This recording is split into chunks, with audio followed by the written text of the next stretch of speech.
Nous allons donc dans le Gontuko pour ce combat de poids lourd entre les deux adversaires du jour, à savoir l'indépendant Siaka Ouattara qui effectue son entrée actuellement. Il soulève la main, il salue son public, ses fans qui sont venus pour le soutenir à cet ultime combat. Oui, face à un adversaire qui lui n'entend pas se faire dicter. Oui, cet adversaire qui l'aura en face aujourd'hui pour ce championnat de poids lourd professionnel des régionales et municipales est la personne de Kobena Kwasi Adjoumani qui lui marche sereinement en compagnie de son staff, effectue également son entrée.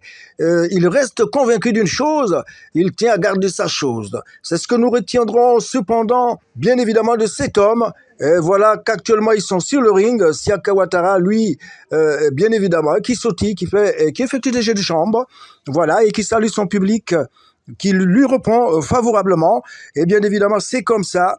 Nous allons donc voir ce combat exceptionnel et nous voyons en ce moment Siaka toujours en train d'effectuer ses jeux de jambes et en face de lui, l'adversaire Kwasi Adjoumani, serein, imperturbable, qui lui n'a pas besoin de s'exciter parce que il est le détenteur de la ceinture de champion et donc il salue, voilà, il lève le bras pour saluer son public et ses fans, comme on le dit, et qui sont venus le voir garder sa ceinture ou bien évidemment perdre sa ceinture.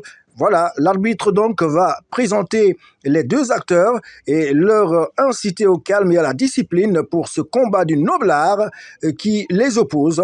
Et nous retiendrons que le noblard, qui est la boxe, bien évidemment, était prisé par son excellence, le père de la nation, Félix Houphouët-Boigny, il faut le dire, grâce auquel nous avons pu connaître de grands champions, à savoir Salam Ouedraogo, nous avons Gobé Alou, Marie Konaté, et bien d'autres qui ont marqué le sport du noblard, c'est-à-dire la boxe en Côte d'Ivoire, sous les Henri Bourgoin, et je ne pourrais citer tout le monde. Eh bien, le combat est engagé, les coups pleuvent, il n'y a pas un round d'observation. Siaka Ouattara qui essaie de taper, réplique d'Adjoumani qui lui ne se laisse pas faire. Il cogne dur comme un roc, il cogne. L'adversaire Siaka Ouattara sait qu'il aura à faire. Les coups qu'il reçoit ne sont pas de petits coups. Il donne un coup à Adjoumani qui lui réplique et marche sur lui. Il recule vers les cordes. Adjoumani qui continue de foncer, donne des points précis sur le visage, sur le corps. Siaka Ouattara qui essaie de répliquer n'arrive pas à joindre le bout, mais il est résistant farouchement contre son adversaire qui le martèle. Que va-t-il faire? Il s'accroche pour éviter seulement de tomber.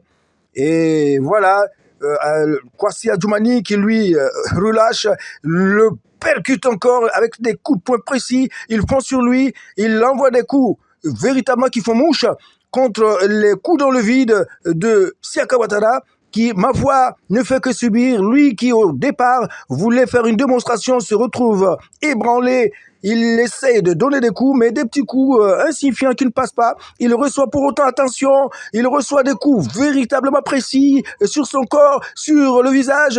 Attention, que va-t-il faire? Adjoumani sur l'adversaire qui, ma foi, n'entend pas se faire dicter une loi, cogne dur et envoie au tapis Siaka Ouattara pour le premier round.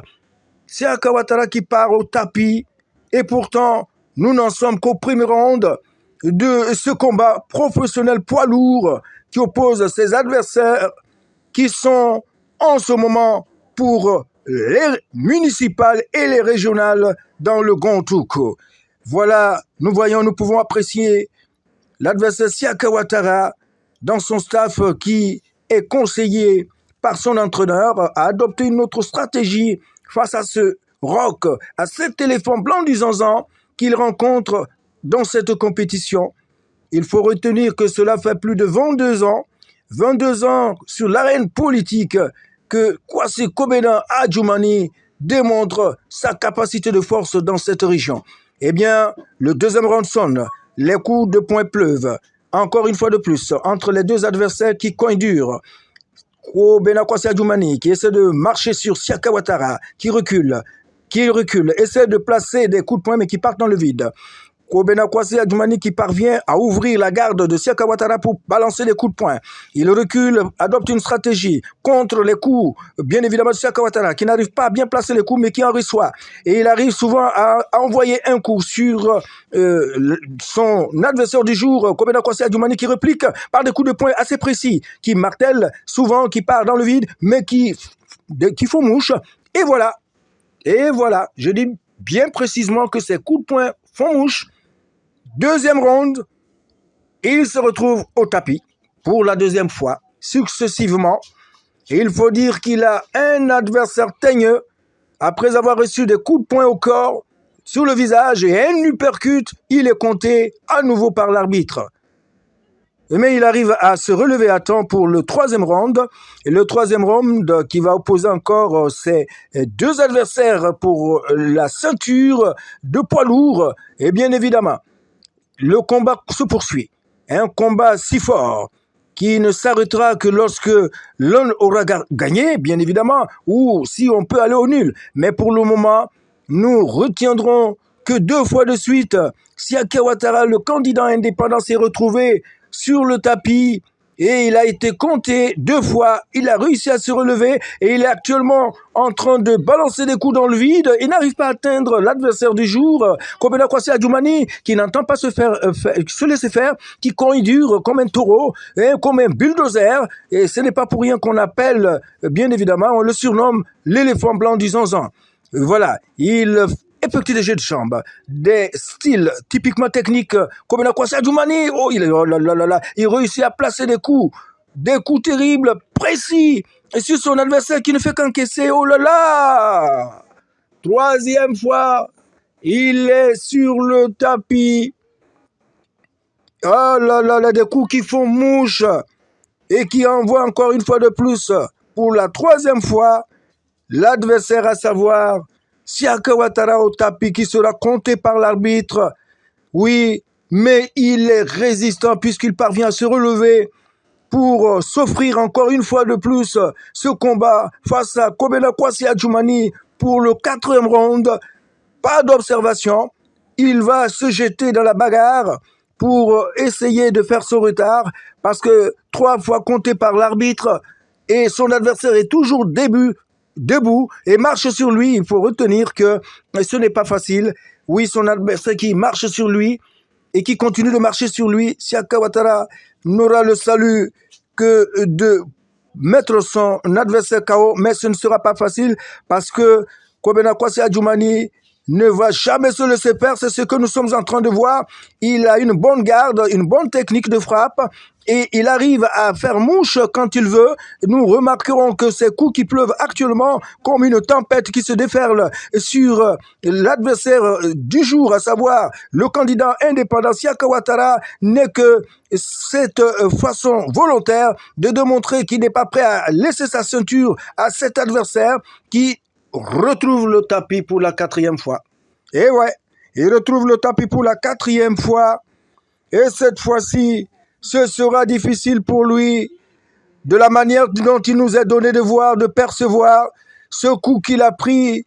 Oh là là là là là, on ne peut pas le sauver cette fois-ci.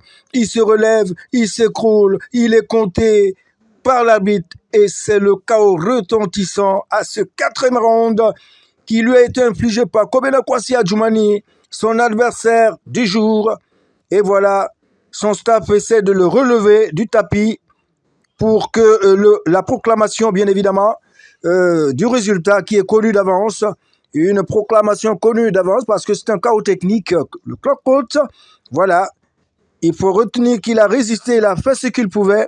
Il a atteint les 4 rounds et nous voyons Kobena Kwasi Adjoumani qui lève les bras pour saluer ses fans, pour saluer le public et dire véritablement qu'il reste l'éléphant blanc du Zanzan, lui qui, depuis plus de 22 ans, démontre sa force de frappe dans cette grande région de la Côte d'Ivoire, ne pouvait en outre laisser le RHDP perdre bien évidemment le terrain. Voilà, beaucoup de courage pour la suite